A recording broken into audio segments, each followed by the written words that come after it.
سب سے پہلے تو ہم اللہ کا شکر ادا کریں کہ اللہ تعالی نے ہمیں اس مبارک اجتماع میں بھیج دیا. اللہ ہی نے بھیجا ہے. اللہ کے چاہنے سے ہم آئے ہیں. اللہ کے فضل و کرم سے ہم یہاں آئے ہیں. ہمارا کمال نہیں اس میں. مجھے تو حضرت ربیع بن عامر رضی اللہ عنہ جو رستم ایران کے سپہ سالار کے دربار میں بھیجے گئے، ان کے جواب کیا بہترین جواب ہیں. اللہ یعنی یہ اندر کی بات ہوتی ہے. اندر سے جب آدمی بنا ہوا ہوتا ہے تو وہ ظاہری حالات سے متاثر نہیں ہوتا. دنیا کی زیب و زینت، شان و شوکت اس کے اوپر اثر نہیں کرتی. رستم نے دربار سجایا تھا اپنا، جیسے سجاتے ہیں ہم دنیا دار بادشاہ وزیر وغیرہ، وہ سجایا تھا. انہوں نے اس کی طرف توجہ بھی نہیں دی. اور جب رستم نے ان سے پوچھا کہ تم کیوں آئے، تم یہاں کیوں آئے، تو انہوں نے فوراً جواب دیا، ہم نہیں آئے، اللہ نے بھیجا ہے. اللہ نے ہمیں بھیجا ہے.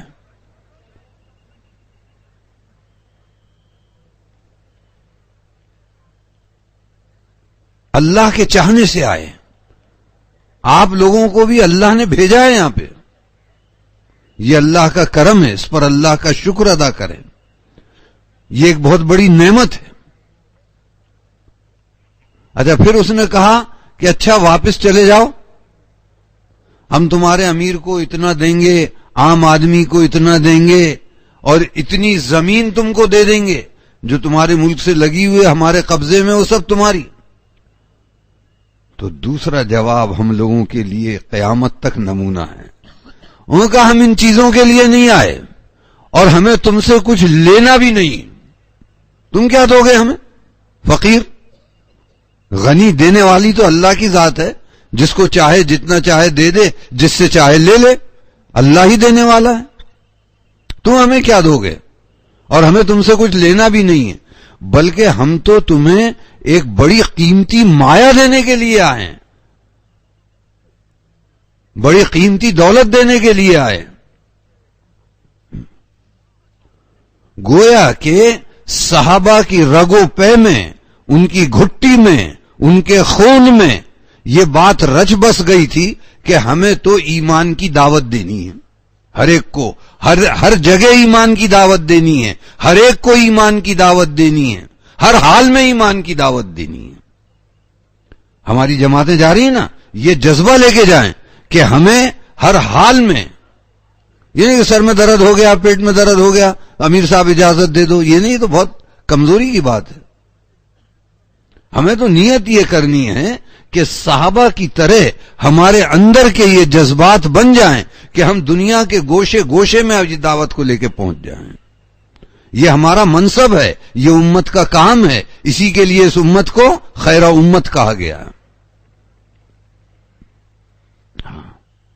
اب کوئی نبی نہیں آئیں گے.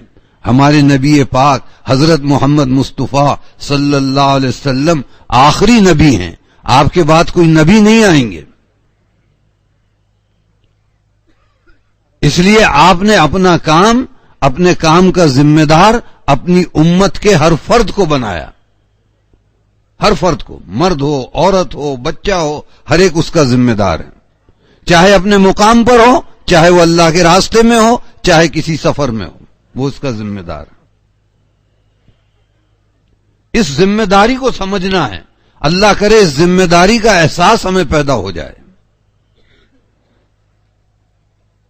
تو انہوں نے کیا کہا؟ ہم تو تمہیں بہت قیمتی، یہ کیا تم مال اور اتنا دیں گے، یہ زمین، ہم تو تمہیں بڑی قیمتی مایا دینے آئے ہیں. اور یہ کون کہہ رہا ہے؟ جس کا کرتا بھی صحیح نہیں ہے، پیون لگا ہوا پیون لگا ہوا تہبن، لنگی جس کو بولتے آپ، وہ، اور پیون لگا ہوا کرتا، وہ کہہ رہے ہیں. اور ٹٹو پہ بیٹھ کے آئے، خچر پہ، گھوڑا بھی نہیں ہے، وہ کہہ رہے ہیں. رستم نے پوچھا تم ہمیں کیا دو گے؟ تو انہوں نے کیا کہا؟ ہم تمہیں توحید کی مایا دیں گے، ایمان کی مایا دیں گے. تم اپنے جیسی مخلوق کی پرستش میں، اس کی عبادت میں لگے ہوئے ہو، اپنی جیسی مخلوق سے مانگتے ہو، اس کی خوشامد کرتے ہو، اس کو سجدے کرتے ہو. ہم اس سے نکال کر تمہیں ایک خدائے وحدہ لا شریک لہو کی عبادت پہ لگانے آئے. ایک اللہ کی عبادت جس کا کوئی شریک نہیں، تنے تنہا ہے، جو کرتا ہے اپنی قدرت سے کرتا ہے، جس کو چاہتا ہے عزت دیتا ہے، جس کو چاہتا ہے ذلیل کرتا ہے. یہ مطلب تھا ان کا.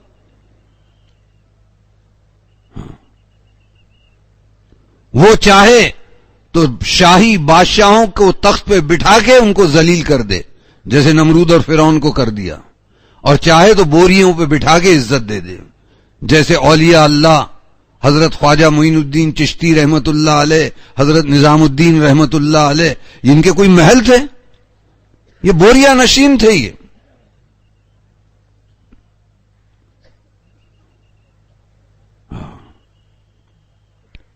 ان کی خدمت میں بڑے بڑے بادشاہ اور شہزادے حاضر ہوتے تھے. ایک بادشاہ ذرا متکبر قسم کا تھا، اس کے شہزادے حضرت نظام الدین اولیاء رحمت اللہ علیہ کی خدمت میں حاضر ہوتے تھے. بادشاہ اور کھانا بھی کھاتے تھے ان کے دسترخوان پہ. تو بادشاہ کو بڑی صبح کی بے عزتی سی محسوس ہوئی. تم ایک فقیر کے دسترخوان پہ جاتے ہو شاہی دسترخوان کو چھوڑ کے. وہ شہزادوں نے کہا جب سے اس فقیر کے دسترخوان پہ ہم نے جانا شروع کیا ہے شاہی دسترخوان کو بھول گئے. تو میرے دوستو، اللہ چاہتا ہے تو بوریوں پہ بٹھا کے عزت دے دیتا ہے، اور ذلیل کرنے پہ آتا ہے تو شاہی تخت پہ بٹھا کے ذلیل کر دیتا ہے. عزت اور ذلت تو اللہ کے ہاتھ میں ہے. تو انہوں نے اس کی دعوت دی کہ ہم تمہیں ایک اللہ کی عبادت کی دعوت دینے آئے ہیں، ایک اللہ کی عبادت کرو.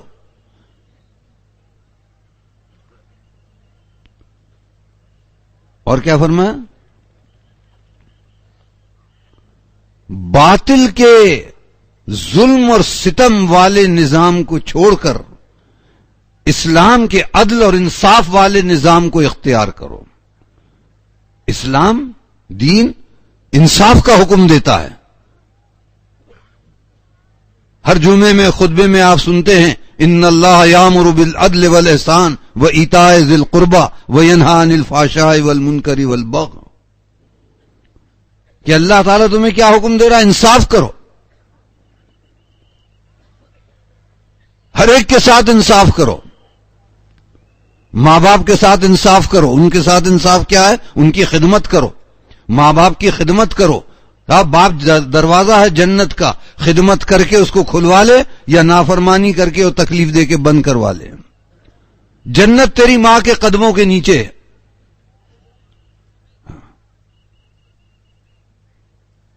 لڑکیوں کے ساتھ انصاف کا معاملہ کرو. یہ نہیں کہ لڑکی ہے تو مصیبت آ گئی کیا کریں گے، نہیں، لڑکیاں تو جنت دلانے کے لیے آئیں.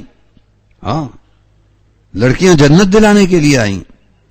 حضور نے فرمایا جس نے 3 لڑکیوں کی تربیت، 3 بیٹیاں 4 بیٹیاں ان کی تربیت کی اور پھر ان کا مناسب جگہ نکاح کر دیا تو اس کے لیے جنت واجب ہو گئی. کسی صحابی نے پوچھا حضور جس کی 2 ہی بیٹیاں ہوں؟ کہا 2 بیٹیوں پہ بھی یہ ثواب ملے گا. اور کسی نے کہا 1 ہی بیٹی ہو تو کہا 1 ہی بیٹی پہ ملے گا. انصاف یہ ہے. بیوی کے ساتھ انصاف کرو. یہ نہیں کہ بیوی نے ذرا سی نافرمانی کی، ذرا مزاج کے خلاف کیا، لگائے 2 تھپڑ. جیسے عورت نہیں ہے، بیوی نہیں ہے، جانور ہے.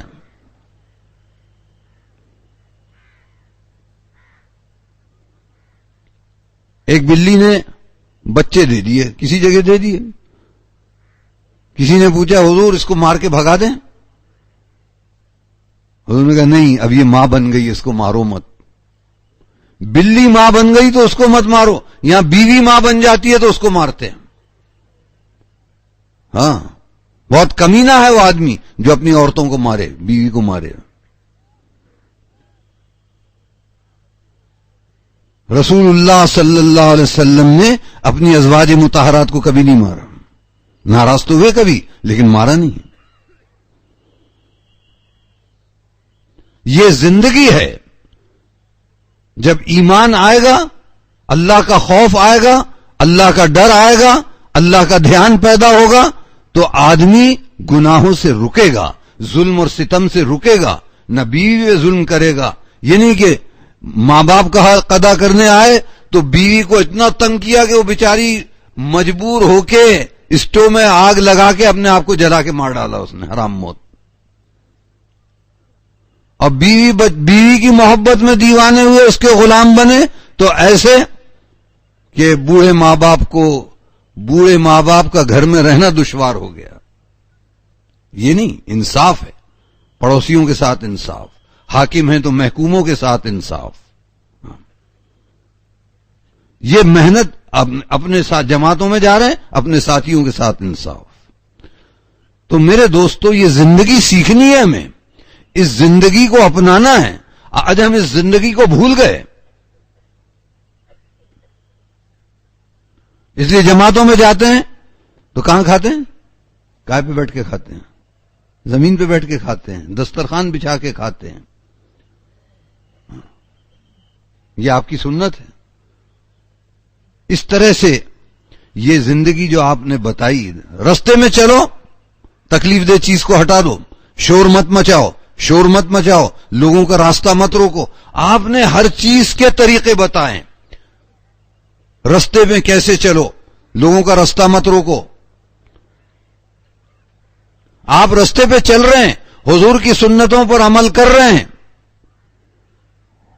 اور سنتوں پر ایک ایک سنت حضور کی اتنی قیمتی ہے. جیسے رسول اللہ صلی اللہ علیہ وسلم اللہ کے محبوب ہیں، اللہ کو آپ کی ایک ایک ادا محبوب ہے. آپ کی سنتوں کی خاصیت، ہمارے حضرت جی رحمت اللہ علیہ فرماتے تھے، دو چیزیں ہیں. ایک تو سنت کی وجہ سے سنتوں پہ جتنا عمل کریں گے اتنی اللہ کی مدد آئے گی،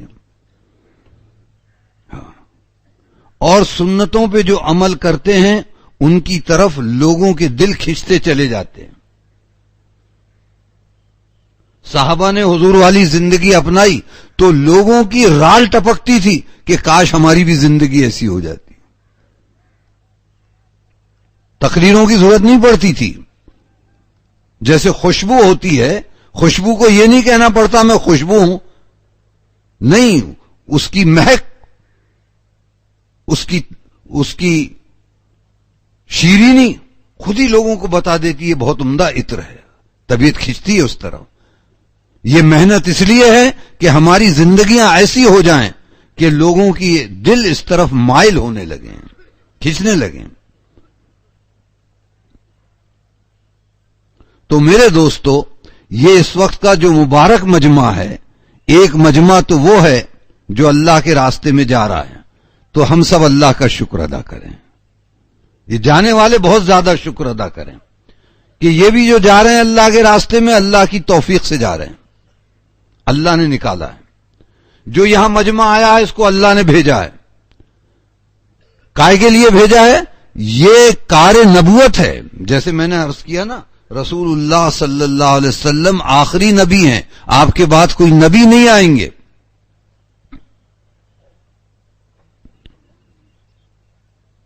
لیکن اس لیے آپ نے اپنی امت کے ہر فرد کو اس کا ذمہ دار بنایا، مرد کو، عورت کو، جوان کو، بوڑھے کو، عالم کو، غیر عالم کو، ہر ایک کو. اچھا، اس کام کے لیے کوئی قابلیت بھی شرط نہیں رکھی. ایم اے کی ڈگری ہونی چاہیے، ایم ایس سی کی ڈگری ہونی چاہیے، سند ہونی چاہیے، اتنا تجربہ ہونا چاہیے. نہیں، کوئی تجربہ بھی نہیں. پہلے ہی دن وہ اللہ کے راستے میں نکلا ہے تو اس سے کیا کرا آپ نے؟ اس کو تعلیم میں بٹھایا. یہ تعلیم جو ہے یہ مسجد نبوی والے اعمال ہیں. اس کو عمومی گشت میں چلایا. یہ عمومی گشت جو ہے اس کام کی ریڑھ کی ہڈی ہے، بنیاد ہے، اور نفس کے اوپر بڑی بھاری ہے، ہمارے نفسوں پر بھی بھاری ہے. عمومی گشت میں کیا بتاؤں میں، آج کل طبیعتیں چلتی نہیں ہیں.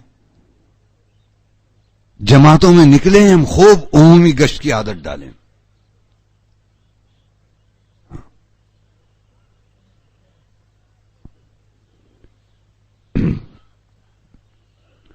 مولانا الیاس صاحب رحمت اللہ علیہ تو کوئی دعا کے لیے آتا تھا تو کہتے گشت میں چلا جا.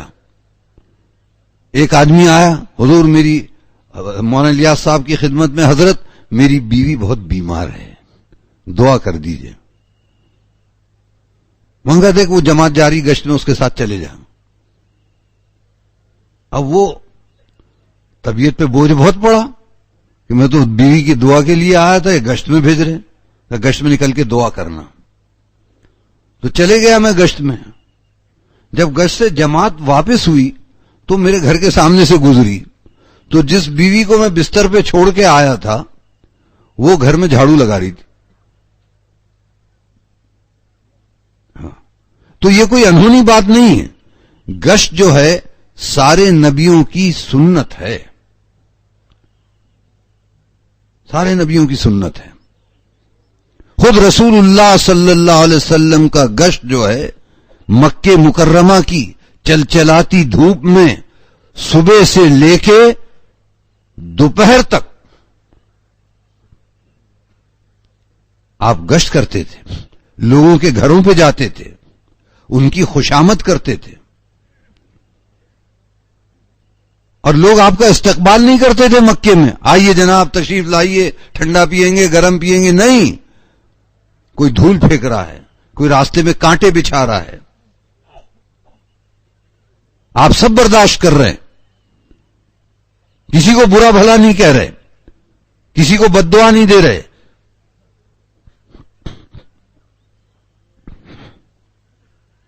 بلکہ دعائیں دے رہے ہیں. ہمیں اس راستے میں اخلاق بھی سیکھنے ہیں. اخلاق کیا ہیں؟ 3 قسمیں بتائیں اخلاق کی. ادنا درجہ یہ ہے کہ ہماری ذات سے کسی کو نقصان نہ پہنچے. ایک,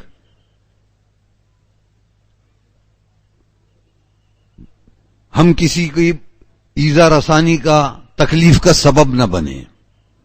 جب میں کہا نا رستہ روکو مت, یہاں سردی میں پڑے ہوئے ہیں بوڑھے آدمی, ان کو اچھی جگہ دے دو, یعنی کہ ان کی جگہ پہ قبضہ کر لیں جوان آدمی دوڑ کے. تو ایک تو اخلاق کا درجہ کم سے کم یہ ہے کہ ہماری ذات سے کسی کو نقصان نہ پہنچے.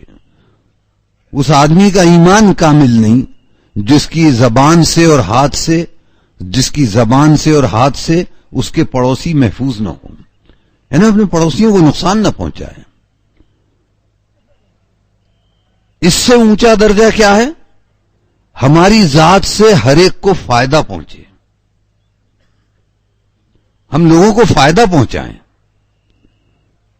الخلق عیال اللہ, مخلوق اللہ کی عیال ہے, اور اللہ کی عیال کو جو جتنا پہنچائے اللہ کا محبوب ہے. خیر الناس من ينفع الناس, بہترین لوگ کون ہیں؟ جو لوگوں کو نفع پہنچائیں.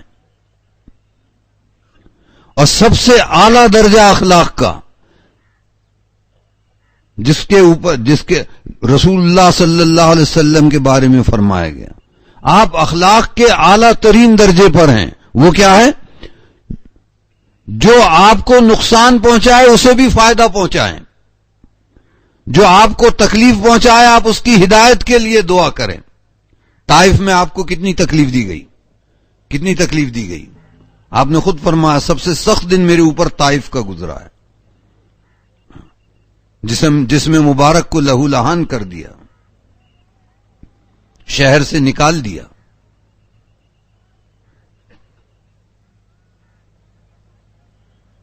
شہر سے نکل کے جب آپ باہر آئے, آپ کے ساتھ آپ کے غلام بھی تھے, وہ بھی باہر آئے, تو غیرت الہی کو جوش آیا, فرشتہ آیا. وہ فرشتہ جس کے ذمے پہاڑوں کی خدمت ہے,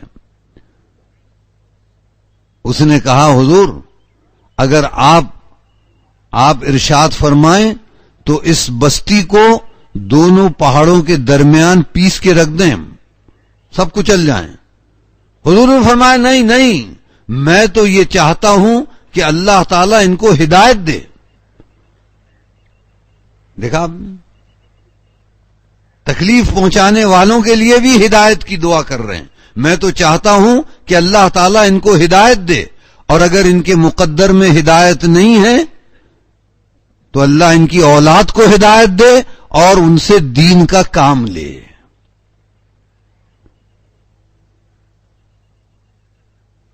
یہ ہندوستان کا دین جو ہے نا، یہ شاید حضور کی اسی دعا کا مظہر ہے کہ ہندوستان میں دین کی دعوت لے کر طائف والے آئے.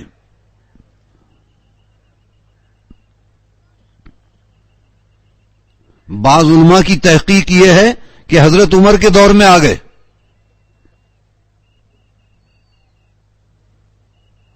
اور 3 جگہ آ گئے. 3 جگہ. مہاراشٹر میں تھا نا، شاید اسی لیے مہاراشٹر کا کام جو ہے بڑھتا چلا جا رہا ہے. اللہ اور بڑھا دے. اور دوسرے گجرات میں بھروچ، گجرات کا کام بھی خوب بڑھتا چلا جا رہا ہے. اللہ اور بڑھا دے. اور کیرالا میں ملابار. 3 جگہ آئے.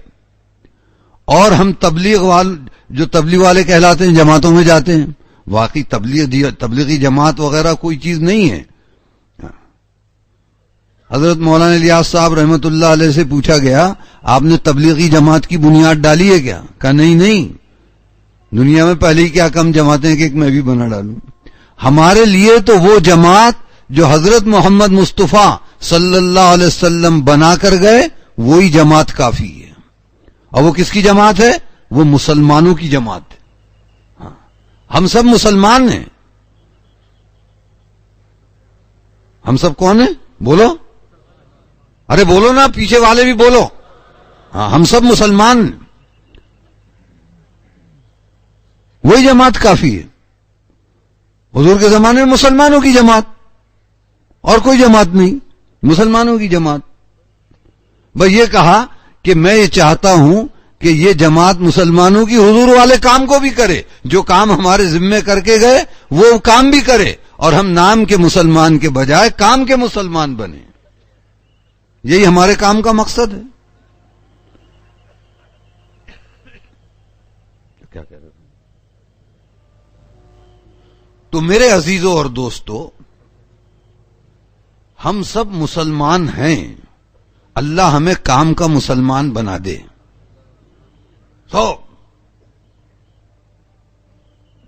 ہمارا قبلہ بھی ایک ہے.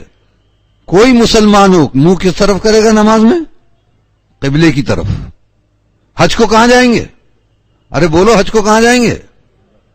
ہاں، مکہ مکرمہ جائیں گے. اور 9 تاریخ کو کہاں جائیں گے؟ عرفات میں. سب عرفات میں جائیں گے. اور اللہ نے نظام بھی ایسا رکھا کہ سارے مسلمان مردوں کا، عورتوں کا لباس عام طور پہ سفید ہوگا. ایک لنگی، ایک چادر. دیکھا آپ نے کتنی یگانگت ہے؟ کیسا اللہ نے جوڑ رکھا ہے، کیسا اللہ نے جوڑ دیا. سب کا لباس بھی ایک.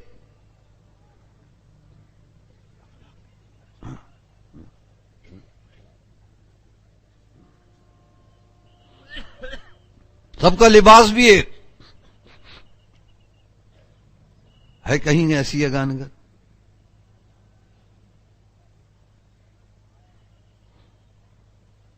قرآن پاک بھی ایک. قرآن پاک میں کوئی تبدیلی کر ہی نہیں سکتا. اس کی حفاظت کا اللہ نے ذمہ لیا ہے. انا نحن نزلنا الذکر وانا لہ لحافظون. ہم نے اس قرآن پاک کو اتارا ہے، ہم اس کے محافظ ہیں. اس میں کوئی تبدیلی قیامت تک نہیں کر سکتا.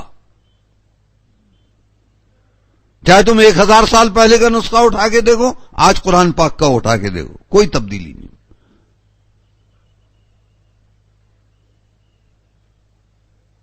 ہماری نمازیں بھی ایک. وہی سورہ فاتحہ. ساری دنیا میں جو پڑھے گا وہی سورہ فاتحہ پڑھے گا، وہی درود شریف پڑھے گا، وہی اتحیات پڑھے گا. اتنی رکعتیں پڑھے گا. دنیا میں کہیں فجر کی 3 رکعتیں پڑھی جاتی ہیں؟ بولو. ہر جگہ 2 رکعتیں پڑھیں گے. تو میرے عزیزوں اور دوستو، میں یہ عرض کر رہا تھا کہ ایسی مبارک زندگی ہے. ہماری نمازیں ہی دعوت دیں گی کہ یہ سب کندھے سے کندھا ملا کر کھڑے ہیں، یہ ایک ہی ہے. اسی لیے حضور نے فرمایا میری امت کی مثال جسد واحد، ایک جسم کی طرح ہے، ایک حصے کو تکلیف پہنچتی ہے سارا جسم تڑپ جاتا ہے۔ آج یہ امت پنا بہت کم ہو گیا ہے، ہم مختلف قوموں میں، مختلف فرقوں میں، مختلف گروہوں میں بٹ گئے اور تعصب آ گیا، عصبیت آ گئی، ایک دوسرے کو برا بھلا بولتے ہیں۔ اور حضور نے فرمایا جو تعصب پر، عصبیت پر مرا وہ جہالت کی موت مرا۔ آپ نے جہالت کی زندگی سے بھی پناہ مانگی ہے، جہالت کی موت سے بھی پناہ مانگی ہے۔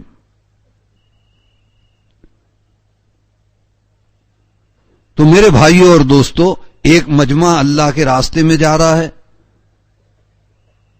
یہ جہاں جائیں جماعتیں آئیں گی اور ایک مجمع اپنا واپس جائے گا۔ واپس جائیں اس نیت کے ساتھ جائیں کہ ہم دین کے اس کام کو، حضور کے اس کام کو اپنی زندگی کا مقصد بنا کے کریں گے۔ کیسے کریں گے؟ کیسے کریں گے؟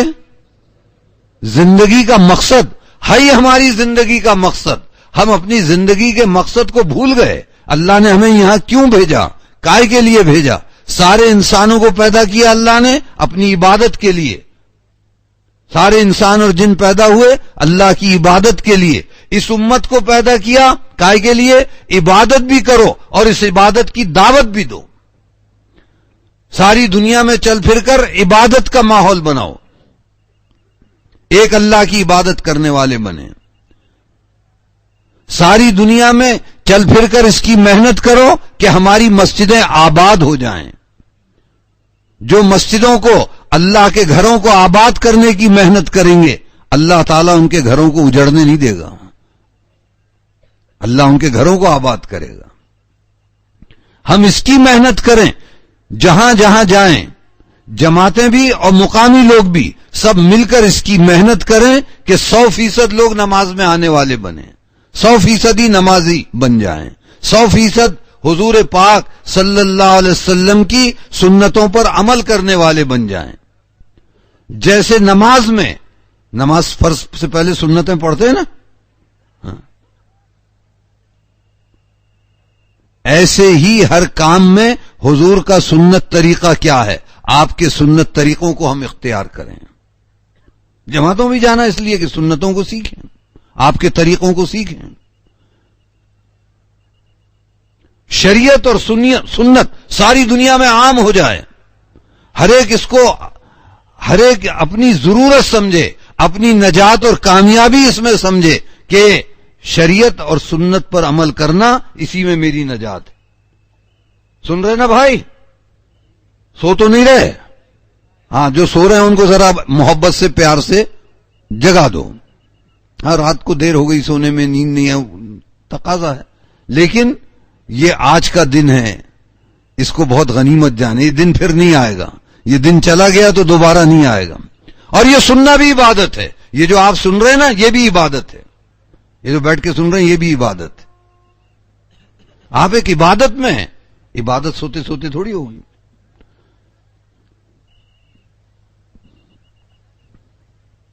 تو میں عرض کر رہا تھا کہ جہاں یہ جماعتیں جائیں، مقامی لوگ ان کا استقبال کریں، جماعتوں کا آنا اپنے لیے اللہ کی رحمت کا آنا سمجھیں۔ چاہے کیسے سیدھے سادے لوگ ہیں جماعت میں، بعض جماعتیں ایسی بھی ہوتی ہیں کہ بیچاروں کو بولنا بھی نہیں آتا، تبلیغ بولنا بھی نہیں آتا۔ شروع میں جماعتیں گئیں میوات کی، بھائی کہاں گئے تھے؟ کہا تبلیغ میں گئے تھے، تبلیغ میں، بولنا بھی نہیں آتا۔ ایک آدمی کو تشکیل کی مولانا الیاس صاحب رحمت اللہ علیہ نے، کہا حضرت میں جا کے کیا کروں گا، مجھ پہ تو کلمہ بھی نہ آوے، کلمہ بھی نہیں آتا۔ کہا تو یہی کہنا جا کے، دیکھو 60 سال کی عمر ہو گئی، مجھے کلمہ بھی نہیں آتا، تم ایسے زندگی مت گزارنا۔ وہ یہ کہتا تھا اور روتا تھا، اور اس کے سامنے بیٹھے ہوئے علماء کرام بھی روتے تھے۔ انہیں احساس ہوتا تھا نا، یہ تو ہمارا منصب تھا، ہمارا کام تھا، ہم اللہ کے راستے میں نکلتے، دعوت دیتے، دین کی اہمیت سمجھاتے، تو یہ حال کیوں ہوتا امت کا؟ کہ انہیں کلمے کا بھی پتہ نہیں کہ کلمہ کیا ہوتا ہے، نمازوں کا پتہ نہیں نماز میں کیا پڑھا جاتا ہے. بعض دفعے گشت میں جماعتیں لے کر آتی ہیں لوگوں کو 50 سال 60 سال، وہ کہتے ہیں کہ ہم نے اپنی زندگی میں آج پہلی دفعہ سجدہ کیا ہے، آج پہلی دفعہ نماز پڑھی ہے. یہ گشت ایسی زبردست چیز ہے. تو جہاں جماعتیں جائیں، اور آپ حضرات جو واپس لوٹ رہے ہیں اور بستی کے مقامی لوگ جماعت کے آنے کو اللہ کی رحمت کا آنا سمجھیں. او بھائی بیٹھ جاؤ. ارے کہاں یہ تفریح کر رہے؟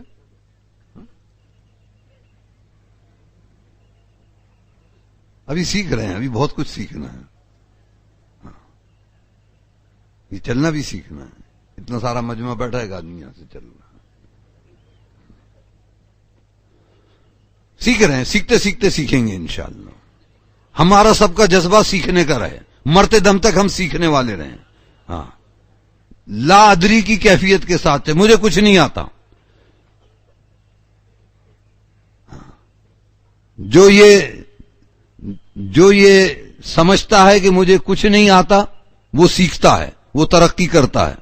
اور جس کے دل میں یہ بات بیٹھ گئی مجھے تو سب کچھ آتا ہے، میں جانتا ہوں، تو وہ آگے نہیں بڑھتا ہوں. اس کو تو آ گیا، وہ تو سمجھ رہا ہے مجھے سب آ گیا، اب وہ کیا سیکھے گا؟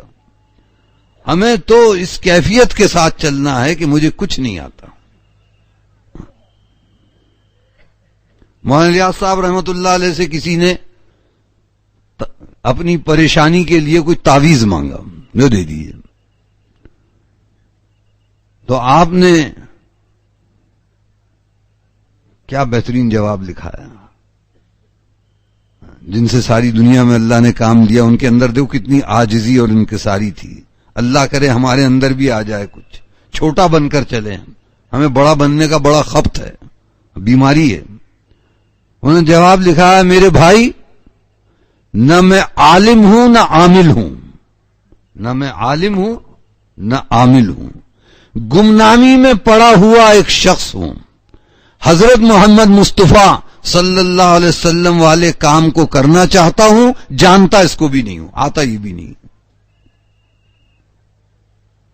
تو ہم سیکھنے کی نیت سے چل رہے ہوں. تو میں یہ کہہ رہا تھا کہ جماعتیں آئیں تو ان کو اللہ کا انعام سمجھیں،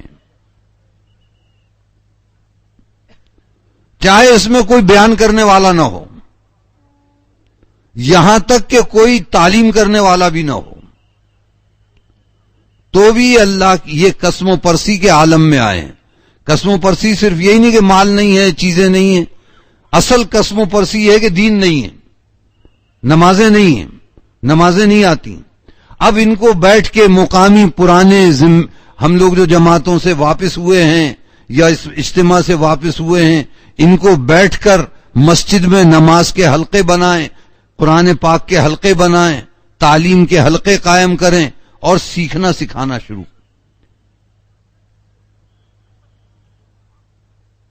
سمجھ میں آ رہی بات؟ تو مقامی لوگوں کے ذمے کیا ہے؟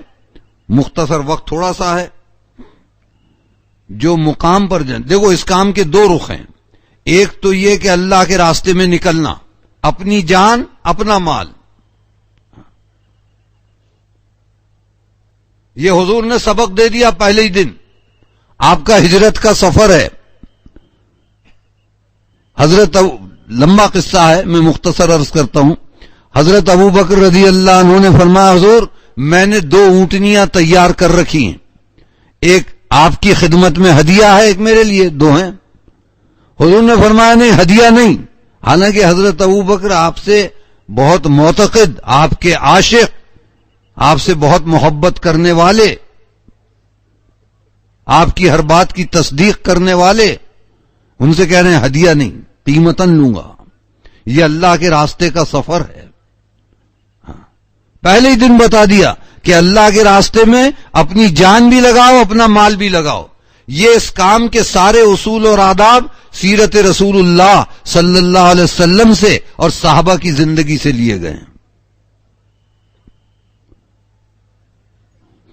کیونکہ اس میں بھائی اجر بھی تو وہی ہے نا. اللہ کے راستے کی دھول اور دوزخ کا دھواں ایک جسم پہ جمع نہیں ہو سکتے.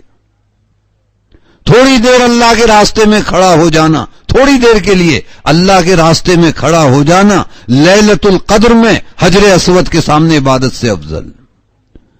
اس لیے صحابہ مدینہ منورہ چھوڑ کے اللہ کے راستے میں جاتے تھے، حضور کے عاشق تھے وہ۔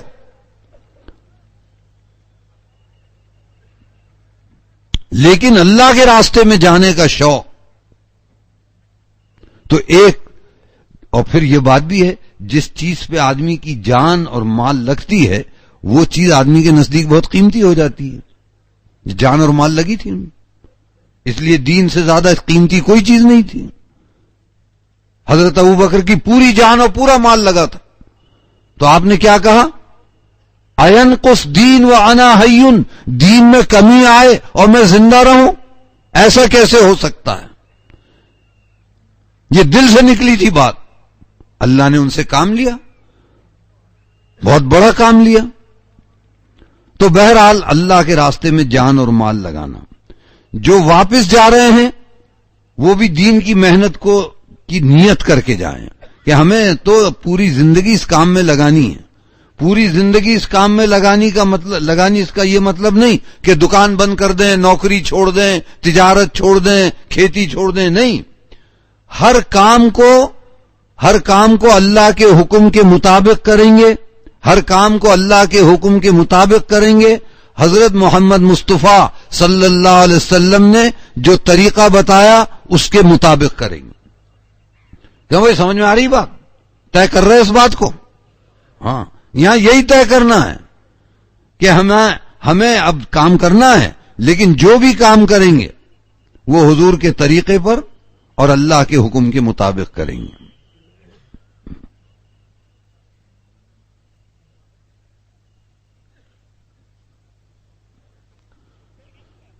تو اپنے مقام پر جا کر اس کی یہ محنت کریں کہ ہمارے شہر میں، ہمارے گاؤں میں، ہمارے قصبے، ہر قصبے میں، ہر مسجد میں مسجد وار جماعت بن جائے۔ کیا بن جائے؟ مسجد وار جماعت بناؤ۔ اب اس کے لیے آپ کے پاس جماعتیں بھی آئیں گی، ان جماعتوں کو استعمال کریں، ان کو دعوت کے کام میں لگائیں، ہم بھی دیں دعوت، اور کیا کریں؟ مسجد وار جماعت بنائیں۔ مسجد وار جماعت کیا ہے؟ کسی پارٹی کا نام نہیں ہے، کسی گروہ کا نام نہیں ہے۔ مسجد وار جماعت کے ذریعے مسجد کو آباد کرنے کی محنت ہے، مسجد کی آبادی کی محنت ہے۔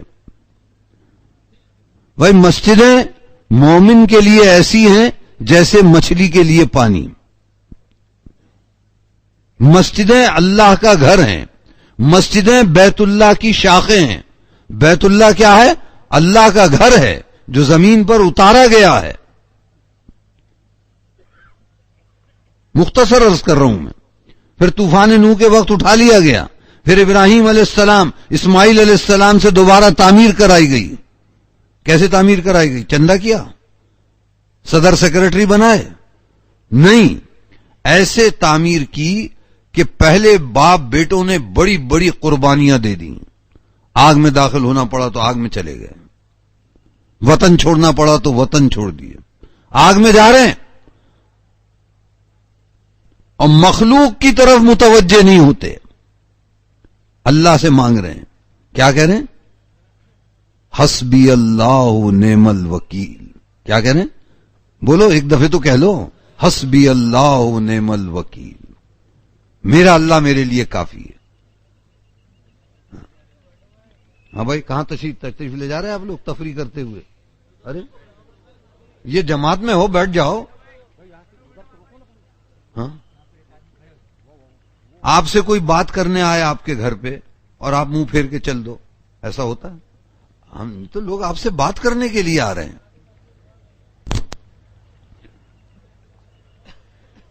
تو گویا کہ یہ محنت جو ہے سارے نبیوں کی محنت کا نچوڑ ہے۔ حضرت ابراہیم علیہ السلام نے جو وظیفہ بتایا نا، حسبی اللہ نعم الوکیل، حضرت حاجرہ کو چھوڑ دیا صحرا میں، یہ بھی قربانی۔ حضرت حاجرہ بھی وہاں یہی وظیفہ کر رہی ہیں، حسبی اللہ و نعم الوکیل. یہاں تک کہ علماء سے سنا رسول اللہ صلی اللہ علیہ وسلم کا ہجرت کا سفر ہے، آپ کی زبان پر بھی یہی جاری ہے، حسبی اللہ و نعم الوکیل. کتنا آسان، کتنا مختصر، لیکن کتنا مؤثر. کریں گے اس کو؟ چاہے آپ کی دنیا کی ضرورت ہو کوئی، اس کے لیے بھی کرو، اللہ اس میں بھی راستہ نکال دے گا. تو میں یہ عرض کر رہا تھا کہ یہ مسجدیں ہیں، اس بیت اللہ کی تعمیر کروائی قربانیوں کے ساتھ. جن مسجدوں کی تعمیر قربانیوں کے ساتھ ہوگی، اللہ کے راستے میں نکلے ہیں بنانے والے، 4 مہینے چلے کے لیے نکلے ہیں، گشتیں کر رہے ہیں، لوگوں کو مسجد میں آنے کی دعوت دے رہے ہیں، اپنی جان اپنی حلال کی کمائی لگا رہے ہیں. یہ مسجدیں جو ہیں یہ لوگوں کے سارے عالم کے لیے ہدایت کا ذریعہ بنیں گی. مسجد وار جماعت کا کام کیا ہے؟ مسجد وار جماعت، سنو غور سے بھائی، مسجد وار جماعت کا کام کیا ہے؟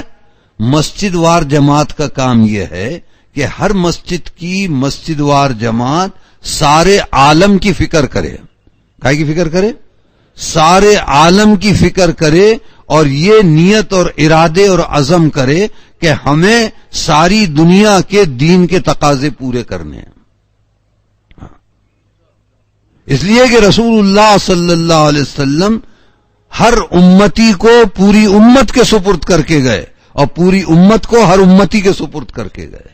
آپ کا ایک ایک امتی، چاہے وہ ٹھیلے پہ کیلے بیچتا ہو، وہ بھی ساری امت کا ذمہ دار ہے، پوری امت کا ذمہ دار ہے. اور میں نے بتایا نا، پوری امت ایک جسم کی طرح ہے.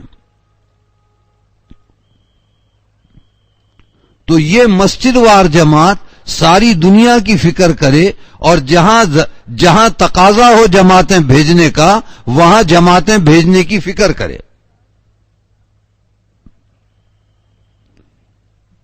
یہ ہے اصل کام.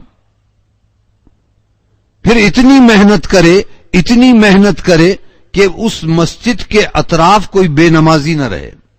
نیت تو یہ کرنی ہے، اتنی محنت کریں گے کہ ساری دنیا میں کوئی بے نمازی نہ رہے، ہمارے شہر میں کوئی بے نمازی نہ رہے، ہمارے محلے میں ہماری مسجد کے اطراف کوئی بے نمازی نہ رہے. اتنی محنت کرنی ہے. ہماری مسجد کے اطراف مسجد وار جماعت اول درجے میں، ہماری مسجد کے اطراف شہر میں، ملک میں، ساری دنیا میں. لیکن شروع میں ہماری مسجد کے اطراف وہ معاشرہ، وہ حضور کے معاشرہ وجود میں آئے جو رسول اللہ صلی اللہ علیہ وسلم نے برپا کیا تھا. وہ زندگی وجود میں آئے جو حضور نے بتائی ہے اور بتائی ہے. بتا کر بھی گئے اور بتا کر بھی گئے. یہ زندگی ہے، یہ انسانیت والی. انسانوں کو اس طرح سے رہنا چاہیے، یہی انسانیت ہے. اس کی محنت کرنا. کیسے محنت کرنا؟ کیسے محنت کرنا؟ اس کے لیے بنیاد جو ہے یہ روزانہ مسجد کی جماعت کا مشورہ ہے.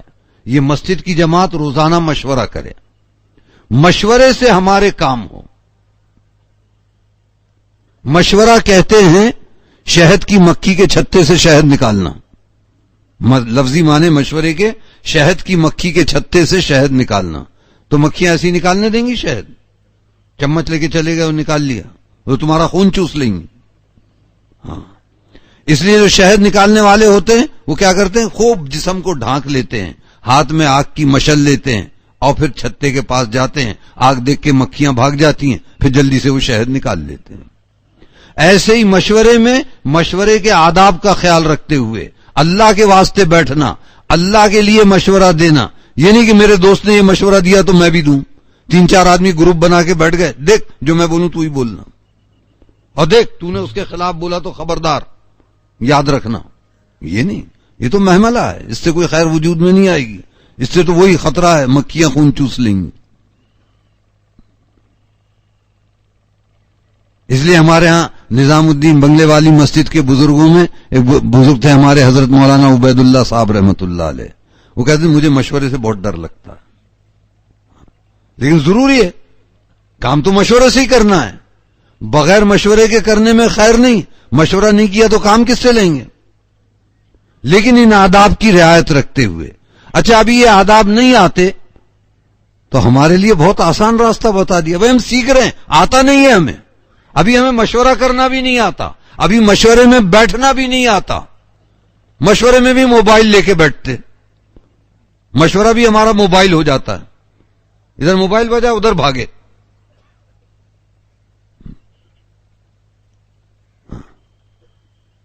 بلکہ میں تو جماعت والوں سے بھی کہتا ہوں، بھائی جماعت میں بھی موبائل مت لے کے جاؤ، کہیں رکھ کے چلے جاؤ.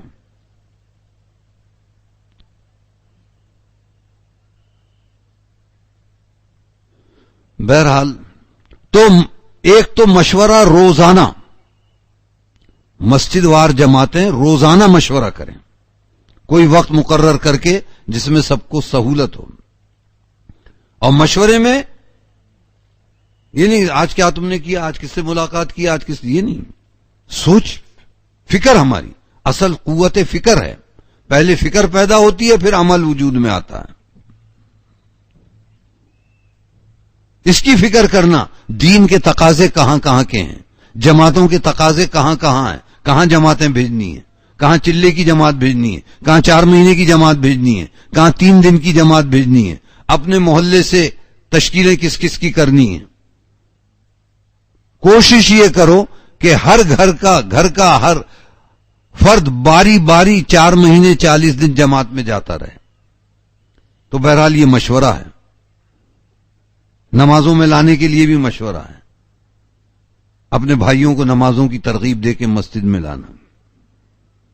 تو مسجد وار جماعت روزانہ مشورہ بھی کرے.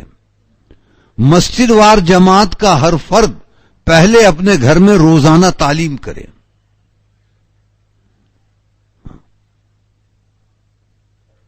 پھر دوسروں کو بھی دعوت دے. روزانہ وقت مقرر کر کے گھر میں تعلیم ہو، اور تعلیم کے وقت دوسرا کوئی کام نہ ہو. اور تعلیم بھی 6 صفات کے مذاکرے کے ساتھ ہو، تاکہ عورتوں کے اندر بھی یہ 6 صفات آئیں اور یہ 6 صفات کی دعوت دینے والی بنے. جو چیز ہمیں اپنے اندر اتارنی ہے اس کی دعوت دوسروں کو دینی ہے. دوسروں کو محتاج سمجھ کر دعوت نہیں دینی، اپنے آپ کو محتاج سمجھ کے دعوت دینی ہے کہ میں محتاج ہوں.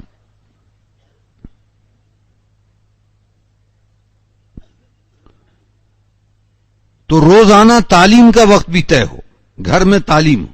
گھر کی تعلیم اور مسجد کی تعلیم یہ ایک عمل ہے.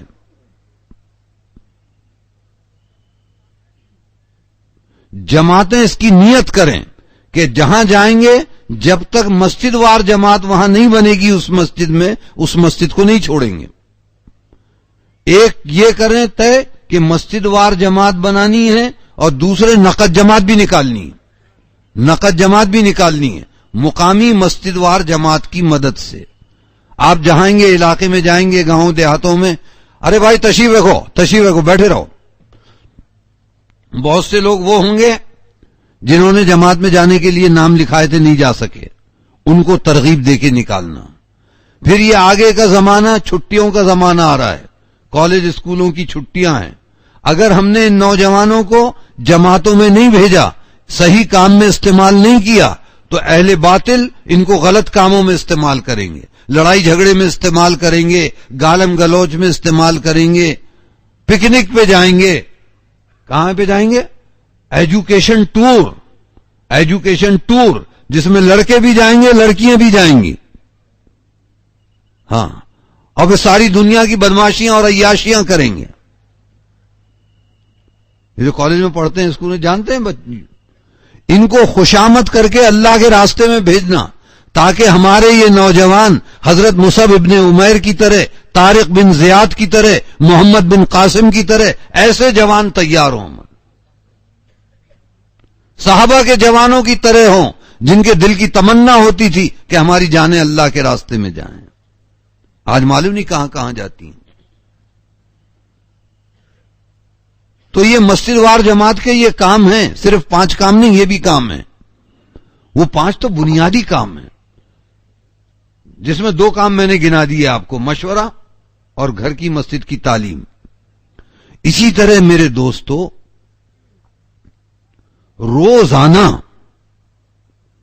روزانہ جتنا وقت ہو سکے ہم مسجد کو دیں، 2.5 گھنٹے. 4 گھنٹے جتنا دے سکیں، زیادہ سے زیادہ دیں. فضول کاموں میں وقت نہیں دیں.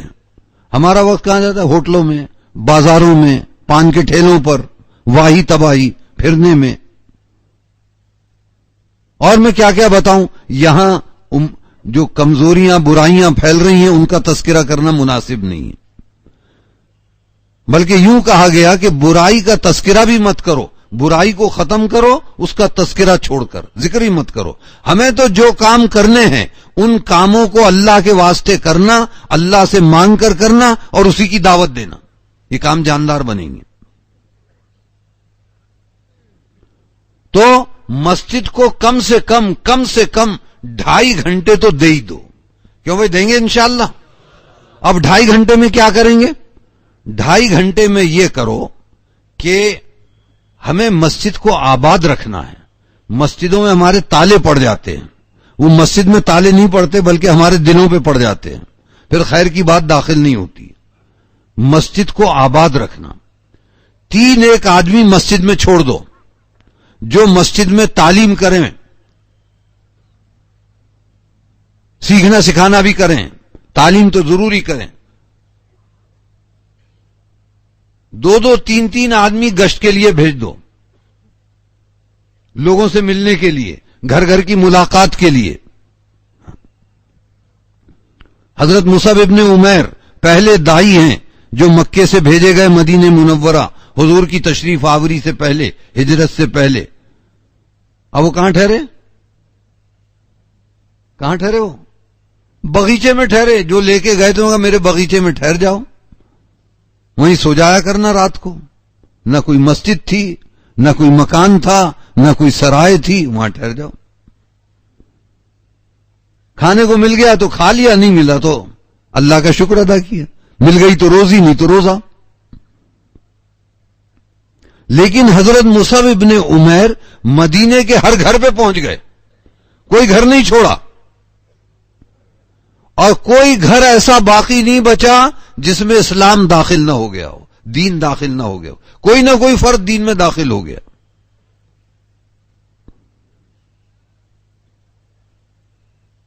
یہاں تک کہ جب 1 سال کے بعد 1 سال لگایا انہوں نے. شاید اسی لیے ہمارے ہاں علماء کرام سے 1 سال مانگتے ہیں. 1 سال لگایا. تو جب حضور تشریف لائے تو 500 آدمی ان کے استقبال کے لیے مدینے کے باہر موجود تھے.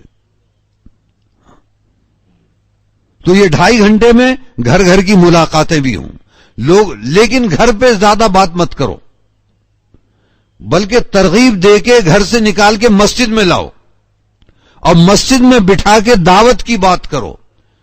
6 صفات کی بات کریں، اللہ کے راستے میں نکلنے کے فضائل بتائیں.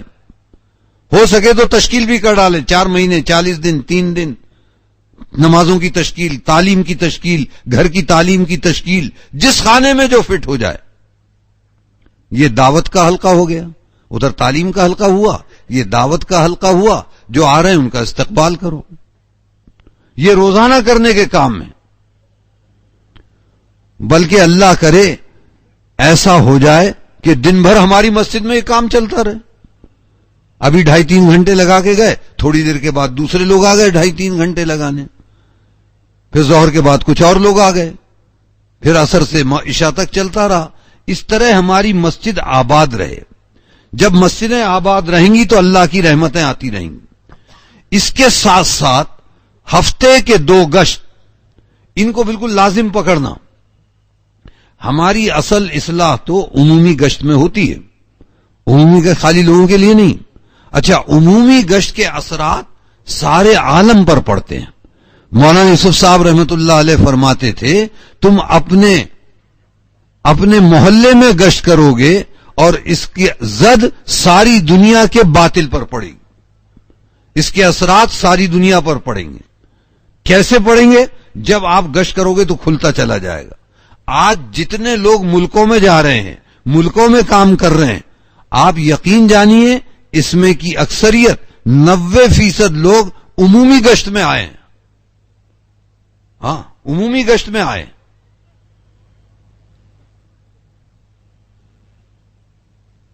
یہ عمومی گشت نفس پہ بھاری. آپ ایک آدمی سے بات کریں عمومی گشت میں، بالکل اس نیت سے مت کرنا کہ یہ بڑا خراب آدمی ہے، نماز کو بھی نہیں آتا، غلط عادتوں میں پڑا ہوا ہے. نہیں، اس کو نہیں دیکھنا. یہ دیکھو کہ اس کے اندر اتنی صلاحیت ہے، یہ ایمان والا ہے، اس کے اندر اتنی صلاحیت ہے کہ یہ دنیا سے 10 گنا بڑی جنت لے سکتا ہے. دنیا کا بڑے سے بڑا سائنسداں اور حساب داں اور نہ جانے کیا کیا داں، وہ نہیں لے سکتا جنت اگر ایمان پہ خاتمہ نہیں ہوا تو. لیکن یہ جنت لے سکتا ہے. لیکن اس کی صلاحیتیں ضائع ہو رہی ہیں. ہم اس کو مسجد میں لے جائیں گے، یہ مسجد کو آباد کرنے والا بنے گا، پھر اس کو ہم ساری دنیا میں بھیجیں گے. اس کے لیے ساری دنیا کی نیت کرو، کبھی مشرق، کبھی مغرب، کبھی شمال، کبھی جنوب. یہ نیت کے ساتھ جب ہم گشت کریں گے اور اپنے بھائی کے لیے دعا کریں گے تو اس گشت کے اثرات سارے عالم پر پڑیں گے. اس نیت سے اپنے محلے کا گشت کرنا 2 نمازوں کے بیچ کا وقت فارغ کر کے. اگر عصر کے بعد گشت کر رہے ہیں تو عصر سے مغرب کا وقت فارغ کرو، مغرب کے بعد گشت کر رہے ہیں تو مغرب سے عشاء تک کا وقت فارغ کریں. اپنے محلے کا گشت دن اور وقت طے کر کے، اپنی حاجت اور ضرورت سمجھ کے. ایک جگہ ایک آدمی چلے جا رہے ہیں خوشی خوشی. کہاں جا رہے ہو؟ کہ دنیا میں دین کو پھیلانے کے لیے جا رہا ہوں. ارے پیدل ہی جا رہے ہو؟ کہاں؟ مسجد جائیں گے، وہاں گشت کریں گے اور اپنے بھائیوں کو لے کر آئیں گے. ہمارے یہ بھائی ہیرے اور جواہرات کی طرح.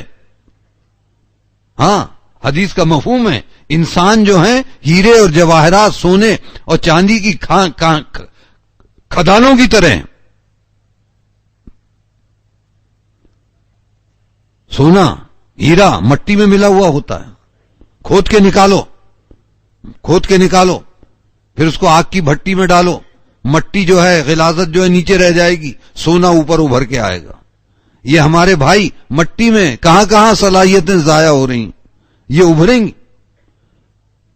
میں نے اپنی آنکھوں سے دیکھا.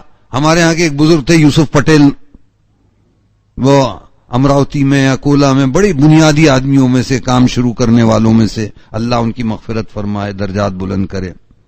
تو وہ گشت کر رہے تھے منگرول پیر میں. ایک آدمی لمبا تڑنگا نشے میں دھت چلا آ رہا سامنے سے، یہ گشت میں. اس کو لپٹ گئے جا کے. ارے اللہ کے شیر، اس کو اللہ کا شیر بول رہے، ہم تو تجھ سے ملنے کے لیے آئے. اس کے تھوڑی میں ہاتھ دے رہے ہیں، ہمارے ساتھ مسجد میں چلو بہت فائدہ ہوگا. وہ بیچارہ شرما رہا ہے، یہ بوڑھے آدمی، بزرگ آدمی، اور میری یہ حالت. وہ کہا حضرت تھوڑی سی مہلت دے دیجئے، میں انشاءاللہ عشاء کی نماز میں آ جاؤں گا. وہ بیچارہ کیسے بھی نہا دھو کر کچھ کر کے عشاء میں آ گیا.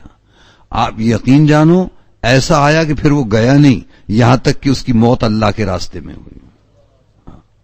سینے سے لگانے والے تو ہوں، کلیجے سے لگانے والے تو ہوں. آج ہمارے یہ کلیجے کے ٹکڑے، یہ جگر کے ٹکڑے، ان کی صلاحیتیں کہاں ضائع ہو رہی ہیں.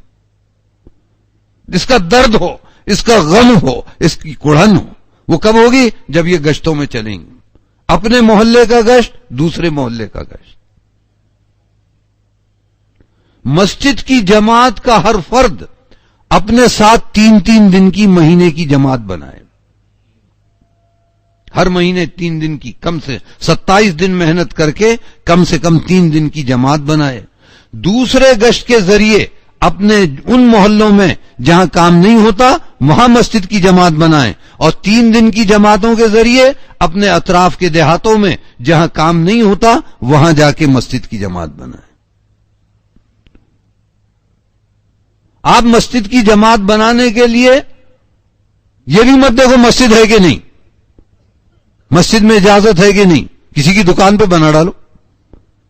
ہماری ایک جماعت گئی، 3-4 جماعتوں کی کارگزاری آئی کہ انہیں کوئی ٹھہرنے کی جگہ نہیں تھی، وہ ایک درخت کے نیچے ٹھہر گئے.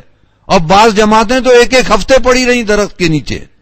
تھوڑے دنوں میں اللہ نے وہاں مسجد بھی دے دی، مسجد کی جماعت بھی بن گئی. اب ان دیہاتوں سے 4-4 مہینے اور چلے کے لیے لوگ نکلتے ہیں.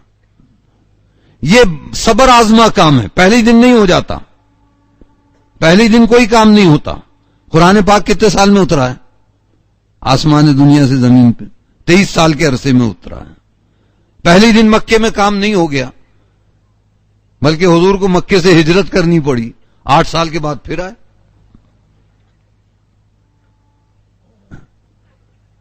تو یہ 3 دن کی جماعتوں کے ذریعے اطراف کے دیہاتوں میں جا کے مسجد وار جماعت بنائیں. تو مسجد وار جماعت بنانے کے لیے آپ کے پاس دوسرا گشت ہے، 3 دن کی جماعتیں ہیں، اور پھر یہ جو جماعتیں باہر کی چلی آ رہی ہیں ان کے ذریعے مسجد وار جماعت بنائیں. کیسے بنائیں؟ بھائی آپ انفرادی طور پر بھی لوگوں کو ترغیب دیں.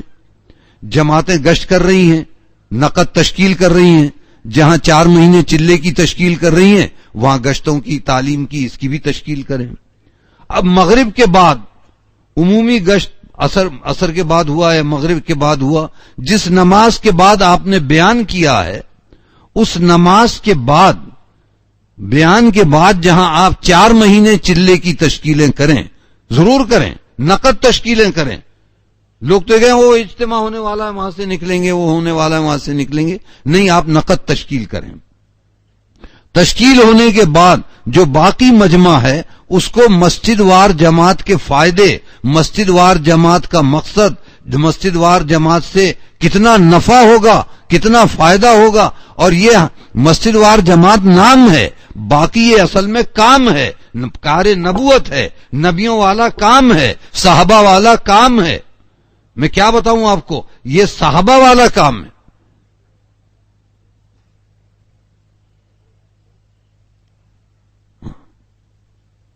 صحابہ دنیا میں جو پھیلے ہیں وہ ہدایت کی محنت کے لیے پھیلے، کوئی لڑائی جھگڑے کے لیے نہیں، خون خرابے کے لیے نہیں. ان کو تو تاکید ہوتی تھی. حضور کے زمانے میں، صحابہ کے زمانے میں اپنے آپ کو مظلوم کی بد دعا سے بچانا. مظلوم کی دعا چاہے وہ کسی قوم، کسی رنگ، کسی نسل کا ہو، کسی مذہب کا ہو، سیدھی اللہ تک پہنچتی ہے. تو ظلم نہیں کرنا کسی پہ، کسی کی عبادت گاہ کو مت چھیڑنا، چاہے وہ کیسی بھی ہو اور کسی بھی مذہب کی عبادت گاہ ہو، اس کو سے کوئی تعارض نہیں کرنا. اس عبادت گاہ میں جو لوگ عبادت میں لگے ہوئے ہیں، جس طریقے سے بھی عبادت کر رہے ہیں، ان عبادت کرنے والوں کو عبادت کرنے دینا، ان کو بھی مت چھیڑنا. عورتوں اور بچوں پہ ہاتھ مت اٹھانا.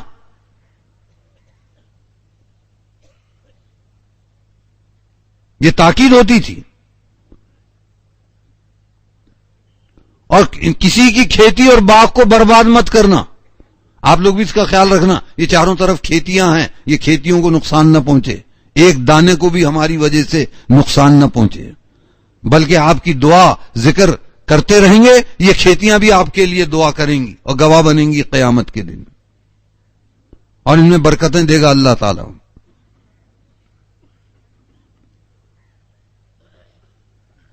اور جہاں جاؤ پہلے 3 دن تک دعوت دینا، ایمان کی دعوت دینا، دین کی دعوت دینا. 3 دن کے بعد ان سے کہنا بھائی صلح کر، اگر نہیں مانتے، بات مان لی تو ہمارے بھائی، نہیں مانتے تو ہمیں آگے جانے دو، ہم جا کے دین کا کام کریں گے.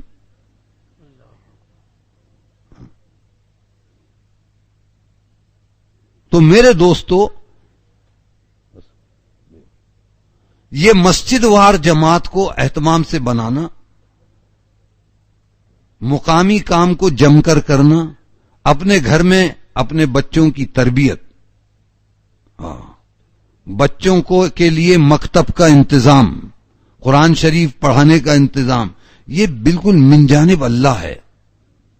کوئی ماہر سے ماہر ساری دنیا کے تعلیم یافتہ جمع ہو جائیں، یہ نظام نہیں بتا سکتے. بچہ پیدا ہو تو کیا کرو؟ کہ اذان پڑھو، پہلا بول اس کے کان میں اذان، اللہ کی بڑائی، پھر اقامت پڑھو دوسرے کان میں.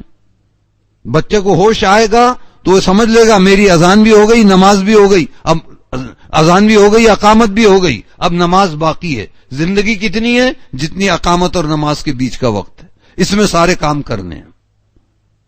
پھر بچہ تھوڑا بولنے لگے، اللہ اللہ کہنا سکھاؤ، اللہ کہے گا، جو بچہ اللہ کہے گا، پہلا لفظ اللہ کہے گا، اللہ اس کے ماں باپ کی مغفرت کر دے گا۔ پھر بچے کو کلمہ سکھاؤ، جس کا پہلا بول کلمہ ہوگا، آخری بول کلمہ ہوگا، وہ جنت میں جائے گا۔ پھر اس کو قرآن اور بڑا ہو، دین سکھاؤ، قرآن شریف سکھاؤ۔ عورتوں کو بھی یہ کام سمجھاؤ۔ حضرت علی کی حضرت فاطمہ کی شادی ہو گئی، حضور ان کے گھر گئے، دونوں کو دعائیں دی، حضرت علی کو بھی حضرت فاطمہ کو بھی، اور کیا کہا؟ اے فاطمہ، گھر کے اندر کے کام تمہارے ذمے، اور اے علی، باہر کے کام تمہارے ذمے۔ یہ آپ نے تقسیم کر دی، عورتوں کی ذمہ داری، مردوں کی ذمہ داری۔ یہ فطری تقسیم ہے، یہ دین فطرت ہے۔ اس کے خلاف کریں گے، نقصان اٹھائیں گے۔ جب سے اس کے خلاف شروع کیا، دن بدن نقصان ہوتا چلا جا رہا ہے، تباہی تباہی۔ ہمیں اس زندگی کو لانا ہے، اس زندگی کو اپنانا ہے، اسی زندگی کی دعوت دینی ہے۔ کریں گے بھائی انشاءاللہ۔ اب آپ حضرات میں سے جنہوں نے ابھی تک، اب یہ زندگی کو سیکھنے کے لیے 4 مہینے لگانے پڑیں گے۔ ہاں، ایسی نہیں آ جائے گی مفت میں، بڑی قیمتی زندگی ہے، حیاتن طیبہ ہے، بہت قیمتی زندگی ہے، مفت میں اللہ تعالیٰ نہیں لاد دے گا، اس کو تلاش کرنا پڑے گا۔ ہم اسے کھو چکے ہیں، اسے تلاش کرنا پڑے گا۔ کیسی مبارک زندگی، سیدھی سادی زندگی، سادگی۔ صحابہ کے یہاں ولیمہ ہوا، ولیمے میں کیا پلایا انہوں نے؟ دودھ پلا دیا، ایک گلاس لو، ہو گیا ولیمہ۔ بہت سے ولیمے ایسے ہو گئے۔ یہ زندگی بھول گئے، خواب و خیال بھی نہیں رہی اب۔ اس زندگی کو اپنانا، اس